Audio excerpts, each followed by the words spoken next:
Your name's not going to mean anything to me. You cringe when you look at them and you know you're not going to use them. Delete these things. Photos are important, but they're not enough. If what you're putting out on social looks completely separate and different from what your website looks like, there's a moment of, am I in the right place? And you've now... Stop posting photos on Instagram. Well, I'm only joking, sort of. Think about, though, how many salon owners are posting pictures of blonde balayage, lash lifts, beautiful nails. Well, there's thousands, hundreds of thousands. So how are clients supposed to know that they should go to your salon when there are at least 20 near identical pictures of blonde balayage in their feet? Well, one word I want to talk about today is Canva. And today I'm joined by Canva verified expert, Brenda Cadman. And she's going to talk about the Canva effect, how to create scroll stopping social media posts. This episode of the Salon Owners Collective podcast is brought to you by Salon Mastery. And if you're an ambitious salon owner ready to reach the $1 million salon mark, then Salon Mastery may be the right fit for you, and we can help you create a roadmap to success, attract dream clients, build a rockstar team, become a true salon CEO with coaching, accountability, weekly workshops. And if you want to talk more about it, then click apply now in the show notes of this episode. All right, let's jump in and meet Brenda. Brenda, thank you so much for joining me on the Salon Owners Collective podcast. Pleased to have you here. Oh, it's my pleasure. So let's start with, who are you, Brenda? Where are you in the world? What do you do? And how did you get to be doing it?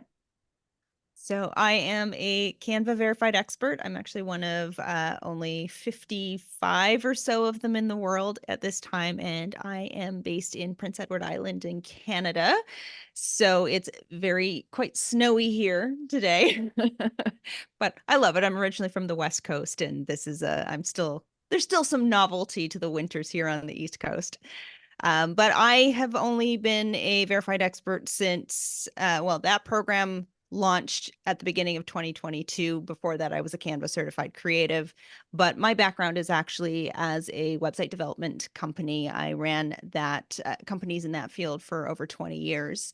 So I've been an entrepreneur for a little over 24 years now. So it's been a long road, a lot of trying all sorts of things between January 2000 and now, but this is where I've definitely settled, and it feels like a really niche, rewarding kind of position to be in.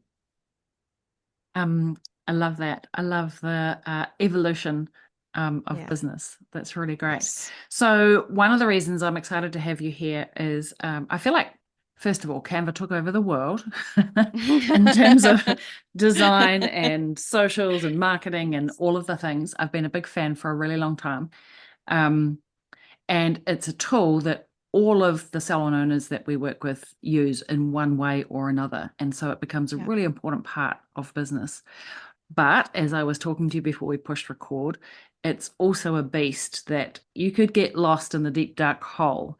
And one of the reasons I'm excited to have you here is I want to simplify it a little bit, because simplicity means ease typically. And I think we can overcomplicate the things, and we can lose the stuff that we're doing. So I thought, let's start with some of the typical mistakes that you see business owners, small business owners like the salon owners that are listening today. What are the mistakes that we make, and what should we be doing to avoid those?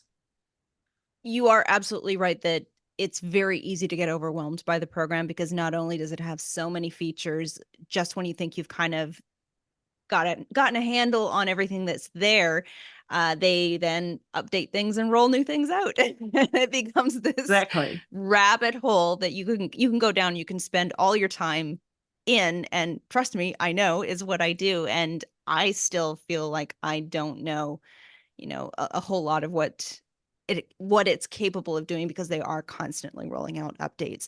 But I think it's really important to focus not on the shiny new things, but on a lot of the fundamentals and the foundational components of it that are actually relevant for a business, because there are a lot of different industries using this platform. There's a lot of folks who are using it for completely non-business purposes. They're using it for education. They're using it for personal reasons. And business owners use it a little bit differently. But one of the areas I see a lot of business owners kind of dropping the ball is they are not using that brand kit feature that comes with it. It's only on the pro account. So if you are on free and you've ever clicked on that brand option in the left-hand menu of your Canva homepage, it will usually say something to the effect of upgrade now to to try this out. But it is a really fundamental part of it because it's going to ensure that you have all of your branding assets, your logos, your colors, your fonts, your images at your fingertips. That's going to make it a lot faster and easier for you to create the content that you need. But it's also going to ensure that you have a really consistent a really consistent brand experience that you're providing across everything that you're creating in there. And it should also extend to any marketing materials outside of Canva, like your website. But you do want to make sure that you have a really cohesive, consistent brand. And I see a lot of business owners not taking that step and just kind of choosing whatever templates and photos and colors kind of strike their fancy on a given day. And that is not going to be doing you any favors. Yeah, I love that you brought that up because I know as an industry, shiny objects runs rife. Speaking from experience, I am a recovering shiny object syndrome person. And there are a lot of cool features in there. There's a lot happening. There are templates and designs for all sorts of things. I can get lost in there for hours just because it brings out the creative side. I love to play. Yeah. But I can get lost with shiny objects. And so I love that you brought us back to let's be consistent and true to our brand. Why is being consistent and true to brand so important for our marketing? Like why should we actually care about that? There In order to build loyalty and trust with a brand, you have to recognize it.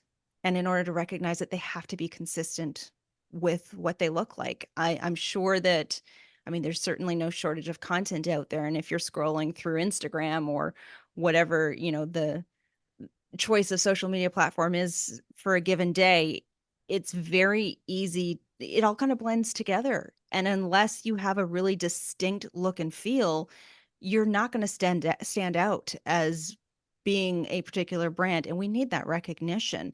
Whereas if you have a really cohesive, consistent brand, number one, you're going to have that recognition. So they're probably going to know that the content's from you before they even see your name on it.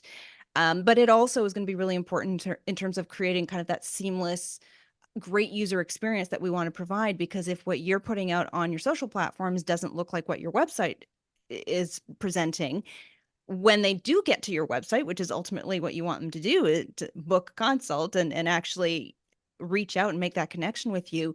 If what you're putting out on social looks completely separate and different from what your website looks like, there's a moment of, am I in the right place? And you've now seeded some doubt there. You don't want to do that. You don't want to have any friction in that experience. And this is just one of the ways that you're going to be able to create a really consistent, cohesive, wonderful experience. Because as you know, branding is not just your logo, it's every touch point that you're going to have. And if their first experience with you is, ooh, am I in the right place? You're not really off to a great start. I love that. It sounds like uh oh, am I in the right place? Oh, yes, I'm in the right place. We feel like people get over that and carry on, but it's actually not the truth. I like that you said you seeded doubt, and every moment that there is something else that is a friction touch point, you build on the doubt until you lose trust with the brand. That's kind of what you're saying, right? Yeah. And I mean, we want, this is an opportunity to look as professional as possible at every single touch point, make it feel easy, make it feel like a great experience. And there is a cumulative effect to that. Mm, And mm. it really is as simple as making sure that whatever you're putting out there, that it's consistent. It doesn't have to be difficult, but it does require some effort to make sure that you are taking the steps to ensure that everything that's going out it doesn't have to look identical, but it does need to all work together and be identifiable as belonging to the same brand. Not identical, but identifiable. I love that. That's really good. Okay, you said something to me really interesting before we push record, and I want to pick up on that. And that is that photos are not enough when it comes to social media marketing. Photos are not enough. What do you mean by that? Let's dig into that a little bit. Social So photos are a necessary part marketing, and particularly when you do something that is really visual. Like I spent a lot of time when I was running my website development company working in the wedding and event space. And boy, if there's an industry that is, photograph driven, that's it. You need that for social proof. You need to be able to demonstrate the work that you actually do. If I am choosing a stylist, I want to know that they are capable of, creating what I want them to be able to create.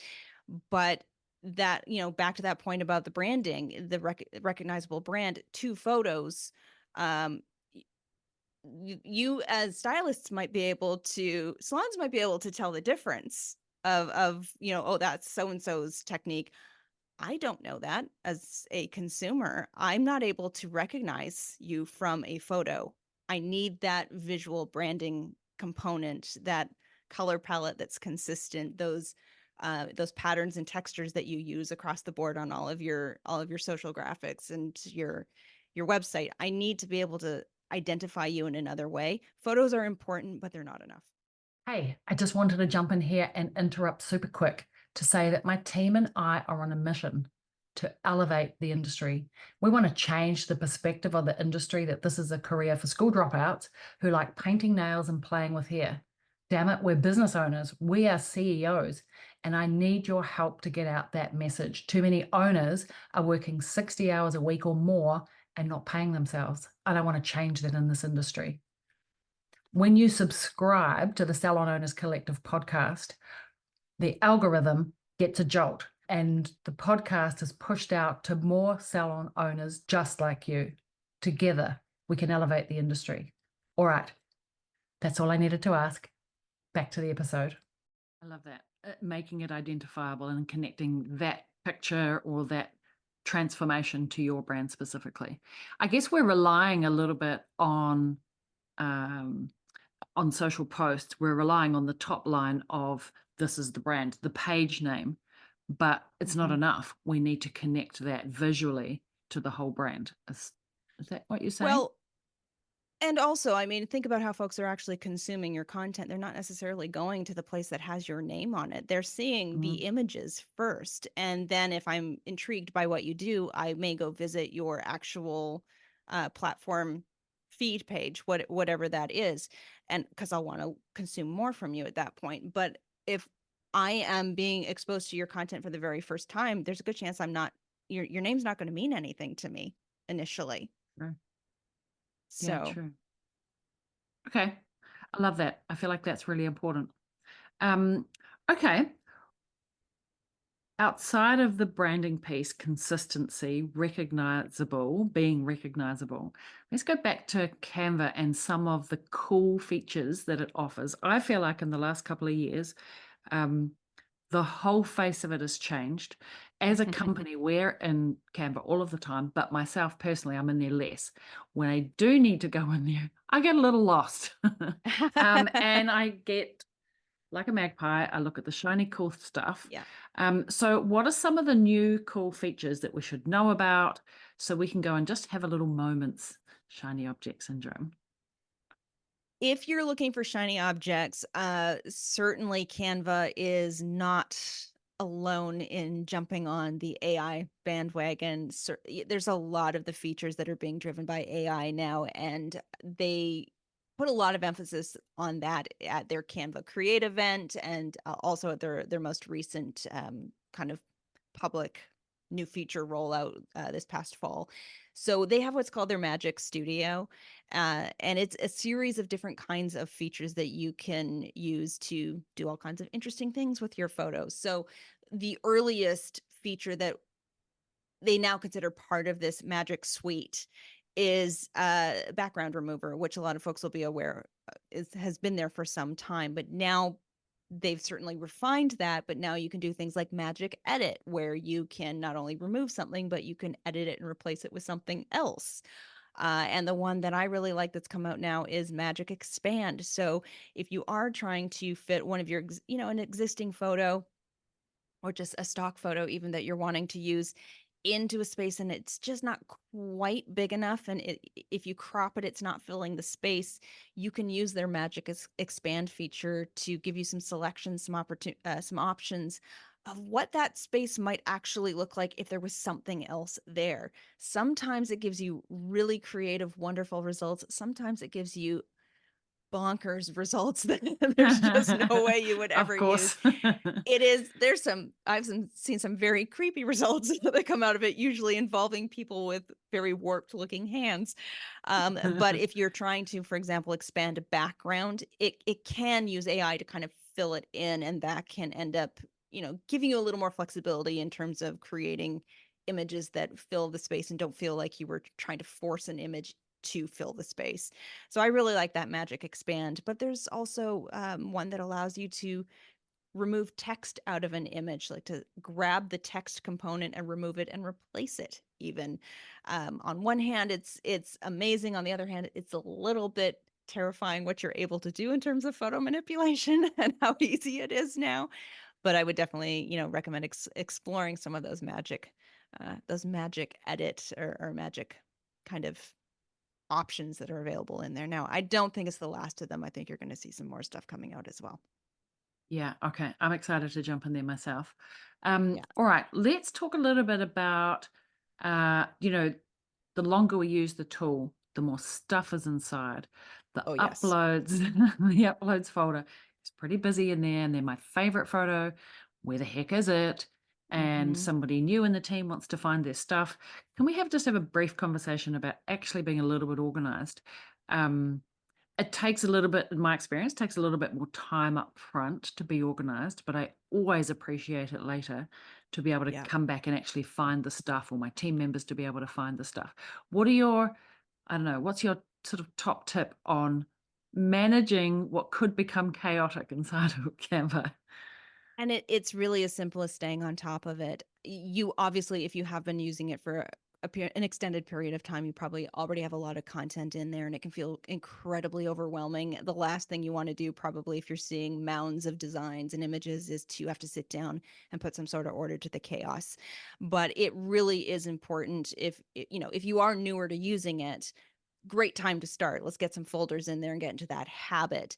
If you have been using it, if you're a veteran user of the program, you are either going to have to carve out the time either in a big chunk or in a set of consistent little chunks to organize what's there, or you're going to have to select it. You're going to have to dump it into move it into a single folder that you can tackle at a later date and then start fresh. A lot of folks, if they are feeling, you know, absolutely stuck when they look at their account and they feel like they don't have the bandwidth, that emotional bandwidth to tackle it, move it into a folder and start fresh and tackle it in smaller chunks if you're able to over time. But you do want to get a clear deck, and then it is a matter of either when you have had a little design session, take a couple of minutes to move it at the end of it, or set a weekly task. Actually put it on your calendar, put 5 or 10 minutes onto the calendar at the end of the week. Just keep on top of it so that you don't have to go back and deal with a backlog, because I promise you, the time that you spend staying on top of it and organizing it is going to save you so much more time later when you are trying to find that one presentation that you designed 6 months ago that you could be able to use as a starting point again now if you could find it. But if it's going to take you hours to locate it, you may feel like you're better off just starting from scratch.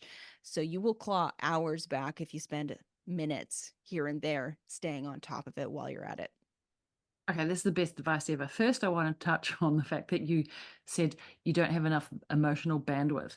I was like, that is a thing. Do you know, like, this is Canva, this is It's a design. We thing. shouldn't be emotionally involved in this, but it's true. Emotional bandwidth for managing these types of things. So Yeah. I love that you gave us permission to just put it in a folder, start fresh, like start with a clean page. Like, emotionally, that's a really good thing to do. And then look, nobody can say I don't have 5 minutes. It's just choosing to install the discipline to do it for those 5 minutes and make space for it. You're going to save hours later. Golden advice. And I mean, if all you have the energy to start with right away is just going through and spotting the designs that you will never need, the copies of the templates that you thought you would use and you didn't end up using, or the duplicates that you created of something meaning to do something with it and you didn't end up using it, or designs that are so old and so outdated that you cringe when you look at them and you're not going to use them. Delete these things. There's no point trying to create an organizational system and a folder structure for designs and images that you just don't need anyways. That's going to take a level of effort and time that is absolutely useless. It would be the equivalent of going into your office, knowing you need to organize your filing system and trying to figure out what folders you want to put the junk mail in.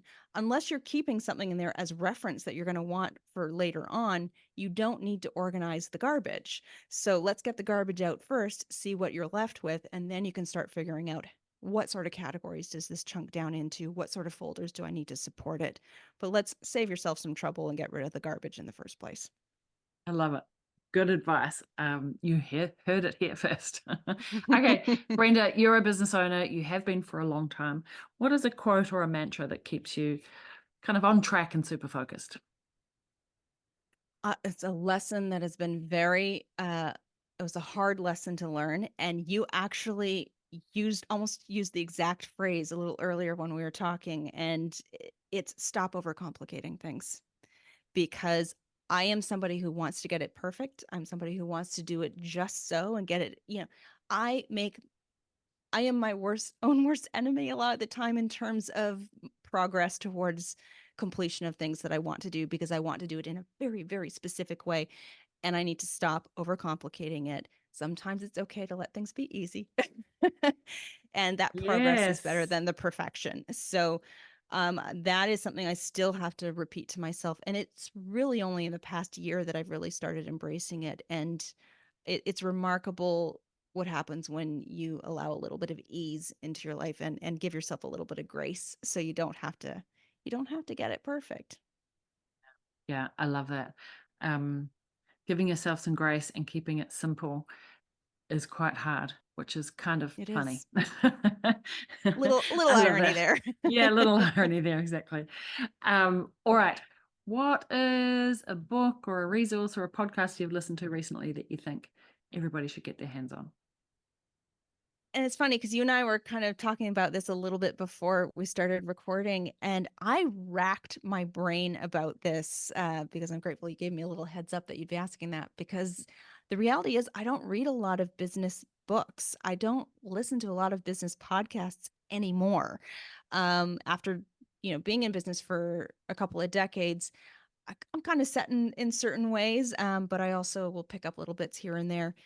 Most of the content I tend to consume is non-business because my brain needs a break. But one thing I will always recommend strongly, and this is coming from somebody who started their business long before social media was a thing, is find yourself a community of people that are, it doesn't just have to be folks who are at the same stage of business as you. A variety of experiences is important. Those who are further along and can look back and give you advice, but those who are maybe earlier in the game that you can provide advice to and also learn new perspectives from. I think having access to an online community where you can figure things out with the people who understand the space that you're in is invaluable. It's been far more valuable to me than any book or podcast that I've consumed. Yeah, I love that. Okay, so finding yourself a good community. But what I did hear you say is I'm choosing to give my brain a break from business. Mm-hmm. And that is something that the older I get, the more I recognize is super important. And I wasn't very good at it when I was young. I'm much better at it now and actually actively seek it if I haven't had it for a little while. And I think that I think is also one of the most important things to do. Like just take a break, create some white space, and switch off for a little bit. And I think it's going to enable you to be more receptive to the creative thinking that you need to do about your marketing and your business development and all those things if you are not completely burnt out. So, I find there a lot of value in just spending an hour listening to a Conan O'Brien interview, or on the other end of the spectrum, I've just been re-listening to the first season of Dr. Death, which is dark, but it's interesting, and it just fires me up as far as give me a little bit of that mental respite that I need in order to be able to go back and tackle some of the big pressing issues and questions that I've been stuck on up until then. Yeah. All right. Brenda, I know people are going to want to stalk you and find out the things that you do. On that note, what is it actually that you do? I think this is something that we haven't sort of covered. If I wanted your help, what would it be? So I have a variety of resources and services, all with the focus of helping business owners, small business owners specifically, largely service providers across a wide variety of industries, to figure out how to learn to use Canva and to be more effective and efficient using it. So I have a lot of free resources. I also have courses that are available on demand if you're wanting to learn how to use Canva for the first time, or how to get organized in Canva, or how to create specific kinds of materials for your business. And then I have also, those who just don't want to tackle that organization, but they know it's holding their team up, they can also delegate that to me, and I'll actually go in, whip their account into shape so it's no longer a hot mess, and free up a lot of time for them when it comes to their Canva design workflow. Sounds like something I need you to do for me. Right. Where can people find you, Brenda? What's your dub and your socials? The easiest place to find all of those things is to go to brendacadman.com. And then I am on Instagram. It's a little cobwebby over there right now, but that I have promised one of my fellow verified experts that I will tackle that in the coming weeks. So Instagram, you'll find me at Brenda Cadman. And then I've got a little YouTube account over there as well. Again, youtube.com/Brenda Cadman. It's pretty easy to find me if you use my name. Yeah, great. Really appreciate your insights and the conversation we've had today. Thank you so much for joining us. Well, I hope you had your pen and paper and you took some notes. I'm about to go and reorganize my entire Canva profile now. So thank you again, Brenda, for joining us on the Salon Owners Collective podcast. And as a business owner, I know how frustrating it is when you want to make a quick post and suddenly you can't find your logo, can't find that photo, you've lost the image and the colors look different to normal. Suddenly this 5-minute job turns into 30 minutes. So I hope you learned something from this episode and you feel excited about adding new design elements to your regular social media content. Because after all, the goal here is to build brand recognition. I'll be keeping an eye out on your socials for all the cool colors and fonts and content. One more thing, I really need your help. I really want to help build our industry and show salon owners that they can make the $1 million mark, that they can spend their time with their family without feeling guilty, feeling like they need to work 60 hours a week. So help me reach more salon owners. Click the subscribe button on this podcast. More people listening means more people get help. All right, ciao from me. Thanks for joining me on another episode of the podcast. Tune in every week as I reveal the latest insights and advice on what it takes to truly master your inner salon CEO and master your salon success. Subscribe to the Salon Owners Collective podcast on iTunes or Spotify, or visit us online at www.salonownerscollective.com. But make sure to join me in my Facebook group for answers to common questions and much, much more. Thanks for listening, and I look forward to tuning in with you again next week.